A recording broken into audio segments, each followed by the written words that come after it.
Бүгін біздің танымал адамдар айдарында жай қарапайым тауықтың костюмін киген аниматордан бастап танымал актер, секс-символ, продюсерге дейін Голливудты әлі күнге дейін сұранысқа ие талантты актер Брэд Питт жайлы айтатын боламын. Кереметке толы қызықты сапар Оклахома штатының Шони қалашығында 1963 жылдың қаңтар айының 18 жұлдызынан бастау алмақ. Дәл осы күні миллион қыздың арманына айналған актер, продюсер Брэд Питт өмірге келген. Болашақ жұлдыз америкалық үлгілі діни отбасында тәрбие көріп өскен. Брэд Питттің ата-анасы баптистік шіркеудің мүшелері болғандықтан балаларын қатал түрде тәрбиелеген. Әр жексенбіде отбасы мен шіркеуге баратын. Сондай-ақ түскі астан бұрын дастархан басында бірлескен дұға оқылатын. Және Питтердің барлық балалары шіркеу хорында ән айтқан. Бала кезінде Брэд басқа балалар сияқты қарапайым бала болды. Мектепте және мектептен тыс өмірде белсенді болған, аздап спортпен, музыкамен айналысқан. Мектепте өзін-өзі басқаруға қатысты және тіпті дебат клубына қатысқан. Мектепті бітіргеннен кейін жас жігіт Миссури Колумбия университетіне журналистік жарнама саласында оқыған. Бірақ мамандығы бойынша жұмыс жасаудан бас тартып, ол ата-анасының қатал тәрбиесінен алыстап өзінің асыл арманы Голливудқа жол тартады. Бірінші рөлдер. Ең алдымен Брэдли өз атын қысқартып Брэд деп өзгертеді. Бірақ есте қаларлық есімді ойлап табу ол мақсатқа жетудің басы ғана еді. Кино әлеміне енді келген ол өз күнін көру үшін талай мамандық игеруге тура келеді. Ол әрі жүргізуші, әрі жиһаз тасушы, тіпті Эль Поло Локо мейрамханасының желісінде алып тауық болып киініп алып, өткен-кеткенді қуырылған тауық жеуге шақыру болған. Дипломы бар журналист болғанына қарамастан, актер болу арманына жету мақсатында тапқан ақшасын тек пәтерге ғана емес, сондай-ақ қымбат актерлік курсқа жұмсаған. Көп ұзамай оның жолы болып, еңбегі ақталып, 1987 жылы ол сол жылдар өте танымал Даллас телехикаясында ойнайды. Талантты актер экранда қысқаша басты кейіпкердің бірінің қызының жігіті болып Рэнли кейіпкерін ойнайды. Осыдан кейін оған сериалға түсу үшін тағы бірнеше ұсыныс түсті. Ол «Другой мир», «Проблемы роста», «Староста класста», «Байки из склепа» сериалдарында эпизодтық рөлде ойнайды. Сонымен қатар жас Джонни деп өз карьерасын бастаған атшулы 21 Jump Street'те ойнаған. Брэд Питттің алғашқы шығармашылық жұмыстарының арасында 1989 жылы теледидарда көрсетілген Pringles чипси жарнамасында түскенін бірі білсе, бірі білмейді. Сол кезде бұл әдемі аққұба жігіттің болашақта киноның аңызына айналарын кім білген. «Темная сторона солнца» америкалық югославакиялық драмасында басты роль Питттің алғашқы көркем фильмі болды. Ол күнге деген аллергиясынан зардап шегіп, өмірін 4 қабырға ішінде өткізуге мәжбүр жас жігітті ойнайды. Фильм экранға 10 жылдан кейін ғана шығады. Соған қарамастан өте жақсы пікірлер алды. Фильмнің 10 жылдан кейін шығу себебі 1998 жылға дейін түсірілім болған Югославакиядағы азаматтық соғыс кезінде кадрлердің бір бөлігі жоғалды деп саналып келгендіктен. Ал келесі фильмі мектеп жайлы комедия. Вырезая класс қорқынышты фильмі үшін Брэд Питт өзінің алғашқы елеулі гонорары ретінде $12,000 алады. Брэд сол фильмде Дуайт Инглс рөлін алды. Өзіне сенімді, орта мектеп баскетболшысы, мектеп жұлдызын ойнаған жас жігіттің сол фильмнің басқа актерлермен салыстырып отырып, көрермендер оның ойынының жоғары шынайылығын атап өтті. Келесі бірнеше жылда Брэд Питт әртүрлі рөлдерде ойнайды. Ол «Умереть молодой» драмасында сутенер және нашақор болып ойнаса, «Тельма и Луиза» фильмінде ұры Джейдиді сомдайды. «Джонни Замша» биографиялық фильмінде музыкант болып ойнаған. 1992 жылы ол Ким Бейсингермен кездескен детектив Фрэнк Харрис ретінде «Параллельный мир» экспериментальды жартылай сызылған фильмінде пайда болды. Ал ендігі кезекте «Там, где течет река» драмасында Пит пен Крейг Шеффер бір-біріне мүлдем ұқсамайтын екі ағайындыны ойнайды. Брэд бұл фильмде өзі құмар ойнап және ішімдік ішкенді ұнататын Пол есімді жігітті ойнайды. Пол мен ағасын біріктіретін және екеуінің сүйікті бір ғана ісі балық аулау болған. Және Брэд осы фильмге түсу үшін балық аулаудың барлық түрін үйренген. Сонымен қатар, бұл фильмде Брэд тек өзінің әдемілігінен бөлек драматикалық актер екенін дәлелдеген. Бір қызығы, режиссер балыққа зияны тимес үшін ілмек орнына жай ғана шыбын қолданған. Актерлық карьерасының шарықтаған сәті.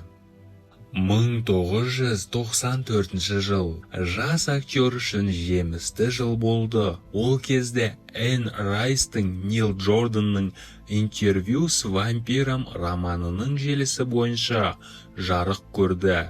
Фильм жас ақсүйек Питтің кейіпкері өзінің бақытсыздығынан вампирге айналғаны жайлы еді. Осы фильмде Брэдтің образы нәзік жандылардың жүрегін жаулап алды. Тіпті басты рөлді ойнаған ең басты вампир Лестердің рөліндегі Том Круздың образынан да асып түсті. Интервьюдан кейін Дэвид Финчердің «Сем» триллері Брэд Питт пен Морган Фрименнің тамаша орындауындағы фильмі әлемге танылды. Таспаның авторы 7 өлімге әкелетін күнә үшін кісі өлтірудің қорқынышты көріністермен ғана емес. Сонымен бірге, фильм барысында Питтің «факт» деген сөзі 74 рет айтылумен де ерекшеленді. Сол жылы актер Empire журналының нұсқасы бойынша кино тарихындағы ең сексуалды 25 жұлдыздың қатарына енді. Кейіннен оны People журналы 2 рет ең сексуалды адам деп таныды. Брэд Питт бұл құрметті 2 рет алған алғашқы және қазірге ең жалғыз адам. 1995 жылы Брэд Питт Брюс Уиллиспен бірге Терри Коллманның «12 обезьян» фильміндегі екінші пландағы үздік актер номинациясында бірінші Оскарын алды. Ол адамзатты құтқарудың жоспарын ойлап тапқан вирусологтың ұлы жануар құқығын қорғаушы Джеффридің рөлін алды. Питт өз кейіпкерін есі адасқан невротикалық сипатын өте сенімді жеткізе білді. Оның сөздерді шатастырып, кейде кекештеніп қайталанған образы Уиллистің өзін таңғалдырды. 1997 жылғы 7 лет в Тибете фильмі жарыққа шықты. Фильмде Қытайдың Тибетке басып кіргені туралы баяндалады. Осыдан кейін Питтке және Дэвид Тюрс фильміндегі әріптесі екеуі Қытай Халық Республикасына қайта кіру құқығынан айырылған. Дәл осы уақытта «Знакомьтесь, Джо Блэк» мистикалық драмасы шықты. Бұл жолы Брэд Питтің біздің әлемге өткен сүйкімді жас жігіттің кейіпіндегі өлімнің өзін ойнаған. Бойцовский клуб және Большой куштан кейінгі атақтан 1999 жылы актер өзінің фильмографиясындағы аты аңызға айналған фильмдердің бірі Чак Паланиктің романына негізделген Дэвид Финчердің Бойцовский клуб фильмінде ойнады. Брэд Питт өз үшін мүлдем басқаша рөлде пайда болды. Брэдтің персонажы ымырасыз, радикал және психопат. Питттен бөлек сондай-ақ керемет дуэт Тайлер Дёрденді Эдвард Нортон мен Хелена Бенхам Картермен бірге ойнап шықты. Содан бастап Питттің фильмге қатысуы сол фильмнің сапасының сөзсіз кепілдік көрсеткішінің біріне айналды. Ол Гай Ричидің Большой куш фильмінде ойнады. Ол бірден 2000 жылдардағы ең көп табыс әкелген фильмдердің біріне айналды. Питттің персонажы заңсыз ережесіз жекпе-жекке қатысатын татуы бар цыган керемет ойнағаны соншалық фильмде маңызды фигуралардың біріне айналды. Джулия Робертс пен Мексиканец мелодрамасы Голливуд ардагері Роберт Редфордпен түскен туынды «Шпионские игры» және сондай-ақ аты аңызға айналған таспа 11 друзей Оушена Джордж Клуни мен Мэтт Деймонмен шебер ойнаған тамаша қарақшылар командасы жайлы фильм. Осы сияқты керемет туындыларды тоқтаусыз жалғастыруға болады. 2000 жылы актер «Друзья» сериалының 8 сезон 9 сериясында танымал жұлдыз ретінде шақырылды. Ол Моника мен Ричардың бұрынғы сыныптасын ойнайды. Ол Моника сияқты мектепте семіз болған. Сол үшін Рейчел оларды мазақ ететін. Өсіп жетілгенде ол өзін қолға алып арықтайды. Бірақ өзін ренжіткен Рейчелға деген өшпенділік оның жүрегінде өмірінің соңына дейін сақталғаны жайлы көрсетілген. Кассалық рекорд $500 миллиард жинаған Троя фильмінің коммерциялық табысы Брэд Питттің мансабына жаңа серпін берді. Сөйтіп оның қатысуымен шедеврлер сериясы жалғасты. Соның бірі Питт Анджелина Джолимен қарым-қатынасына себепші болған «Мистер мен мисс Смит» картинасы. Ол жайлы айтып та керегі жоқ деп ойлаймын.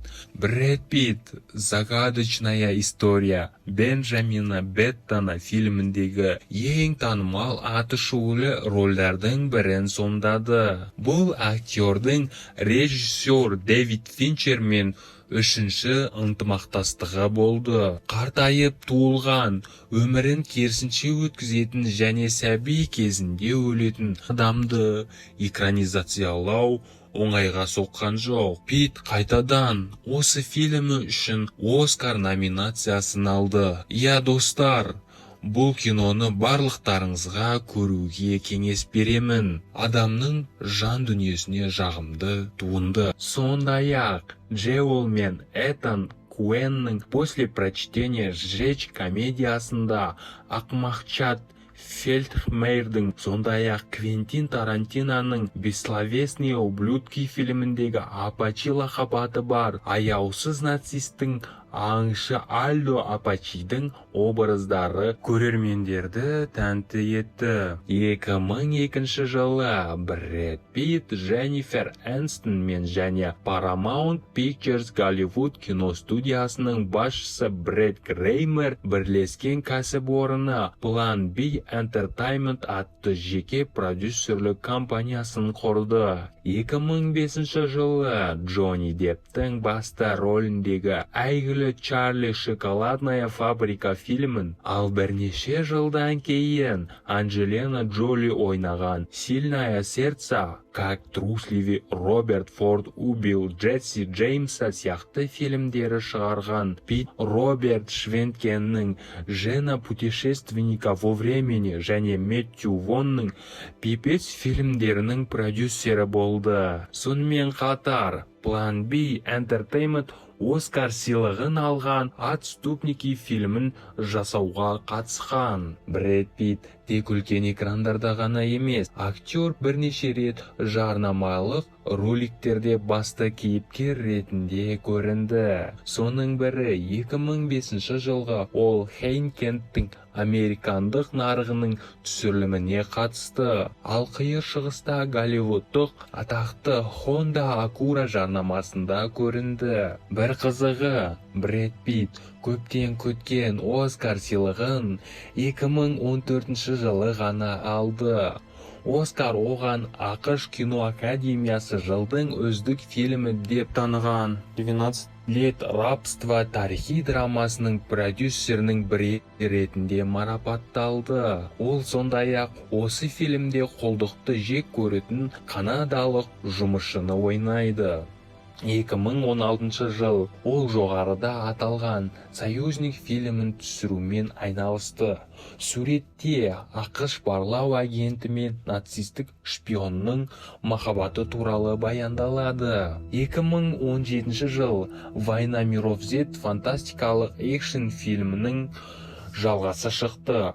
Ал 2018 жыл Питттің Райан Рейнольдспен бірге Дэдпул 2 блокбастеріне көрінбейтін адамды ойнайды. Кейіпкердің бет бейнесі фильмде бір-ақ рет көрсетілген. Сонымен 2019 жылдың тамыз айында Квентин Тарантино нақты оқиғаның негізделген «Однажды в Голливуде» жаңа фильмнің Чарли Мэнсонның семей романынан Поланскийдің әйелі Шарон Тейнді өлтіру оқиғасы туралы еді. Пит Клиффпут есімді каскадердің рөлін сомдайды. Оның түсірілім алаңындағы серіктесі өз атағын жоғалтқан Рик Толтон рөліндегі Леонардо Ди Каприо болады. Бұл рөлі үшін Брэд Питт өзінің алғашқы екінші пландағы ең жақсы актер ретінде Оскарын алған. Сондай-ақ достар, 2019 жылы Питт Джеймс Грейдің американдық ғылыми фантастикалық «К звездам» фильмінде басты рөлін сомдады. Оның түсіріліміндегі серіктесі Томми Ли Джонс болды. Брэд Питт астронавт Рой Макбрайт рөлін сомдады. Ол қауіпті шытырман оқиғалардан өтіп,